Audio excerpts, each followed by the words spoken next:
pinataas na cash loan amount at mas pinahabang repayment period at mas pinabilis na approval process ang alok ng isang platform na ito. Nag-offer din for VIP loan.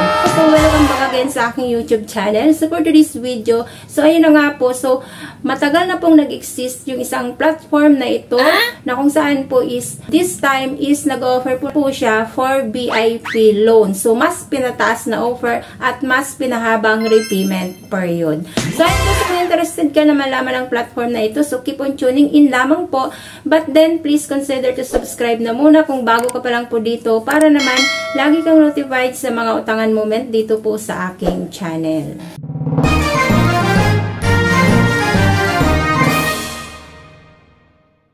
Disclaimer na muna, so hindi pa ako dito promoter or ahente ng platform na babanggitin ko sa video na ito. It's up to you na po or decision nyo na po yan kung susubukan nyo rin po itong utangan or hindi. Ano man pong makuha nyo or maririnig nyo na informasyon sa video na ito ay base lamang po ito sa personal kong karanasan at hindi pa ako expert pagdating po dito sa pangkalahatang kaalaman na pagdating sa online utangan. Dahil ito ay binabahagi ko rin po sa inyo kung anong meron, kung ano yung naranasan ko habang ako ay nag-a-apply sa platform na ito. So, ang tinutukoy ko na platform na ito ay si iPeso for VIP loan only. So, under po siya ni Link Credit Lending Investors Incorporated. So, nag-rate na po siya dito ng 4.5 star and then meron na rin pong 3,000 reviews.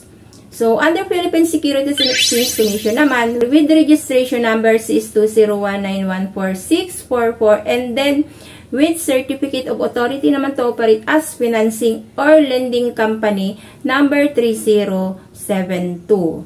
So, loan introduction niya is credit limit from 6,000 up to 15,000. So, mas pinataas na alok na nga ngayon. And then, loan days niya from 91 up to 120 days. Minimum repayment term, 91 days and maximum repayment days, 120 days. So, dividable periods, 2 to 4 periods. So, term niya is repayment in installments. And then, daily interest niya is 0.08%. Maximum annual interest rate per year is 29.2%. So, transaction fee niya is nagre-range lang from 25 pesos up to 130 pesos. Transaction fee is charged in advance by the transaction channel with successful loan. So, service fee is 0. Requirements nga lang po niya dito is Filipinos aged from 20 up to 60 years old, Filipino citizen, and then people with working ability. Para makapag-start po ng mag-apply dito, install po natin ito para makita natin kung ano-ano nga ba yung mga deductions na dito. After nyo po yan ma-install, so makikita nyo po yan. So, welcome iPeso VIP. So, kailangan mo mag-register dito using your cellphone number and then log in po kayo. So, dito pinapaalala na po natin na kapag kayo ay gagamit ng inyong cellphone number, so kailangan iisa lang po yung number na gagamitin nyo sa pangungutang nyo online para po alam nyo or namomonitor nyo kung sino-sino yung mga tumatawag sa inyo. So, papap up ka agad. So, expected quota to apply. So, 15,000. So, check available credit. So, ayan. So, click lamang po yan. And then, dito, mag-fill up na po tayo kagad ng personal information. So, hingin dito ang surname mo, given name, middle name, ID type, ID number, and birthday. So, click lang po ang next. Ito yung mga valid ID na hinihingi nila. So, most recommended ID nila is Unit ID, Social Security System ID or SSS ID, and National ID. So, the rest naman, kung wala ka ng mga nabanggit, so pwede naman po yung driver's license, passport, postal ID, PRC, or professional ID card and voter's ID.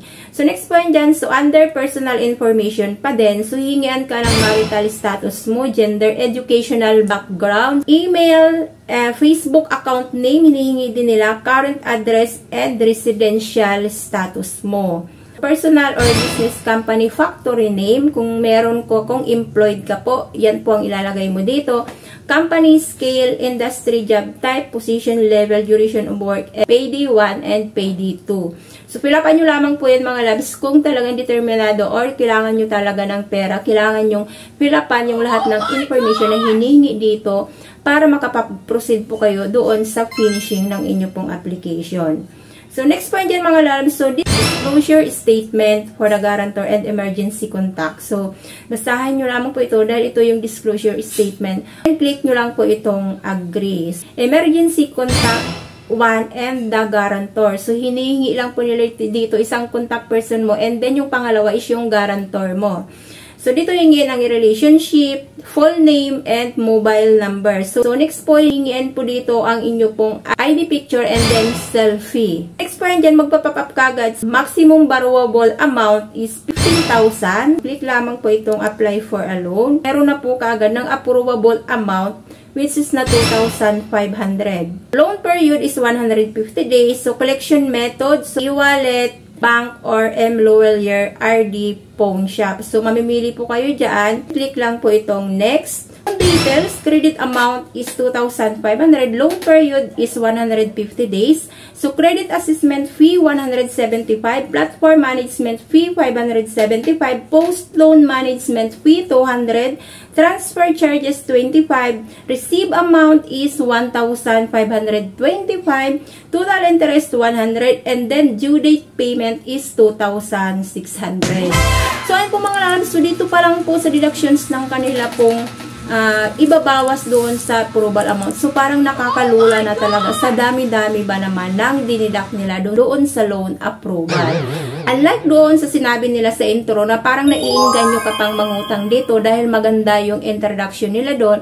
But then, pagdating dito sa loan details na ng mga deductions, so dito parang manidismaya ka na talaga dito mangutang. Dahil sa dami-dami ng ibabawas doon sa loan approval mo and then magkano na lang ang matitira sa'yo. Bigay pa po siya ng repayment period. So, you will pay into schedule. So, the first schedule of payment is 2,500 pesos, which is na babayaran mo ng February 17, 2024. So, within 7 days, kailangan mo na kagad na ibalik in full yung 2,500. And then, yung secondary payment mo dito is on July 9, 2024, which is na 100 pesos na lang. So ayan po, so umabot nga naman talaga siya ng 150 days. But then, doon po sa unang repayment mo, kailangan mong ibalik yung buong 2,500 within 7 days and then yung 100 pesos na sinasabi nilang interest, yun pa lang ang ibabalik mo sa kanila before po ng yung due date ng July 9, 2024. So, ayan po mga lalabs ko. So, pag-isipan nyo po muna. Para naman at the end of the day ay wala po kayong pagsisisihan na nakapangutang po kayo dito. Dahil dito pinakita naman na nila yung possible amount na marireceive mo and then yung mga reductions na ibabawas nila doon sa loan approval mo. Pag-aralan nyo po muna or pag-isipan nyo bago po kayo dito mag-commit o grab ng offer ni iPeso dahil dito wala na po talaga itong bawian once na nag-confirm ka na po dito ng iyo pong loan. Lalo na po kapag ka ikaw ay first timer, nag-approve po kaagad sila yan dyan. Depende na rin po doon sa kung paano ka mag-fill up or paano mo introduce yung sarili mo doon sa application na finilapan mo.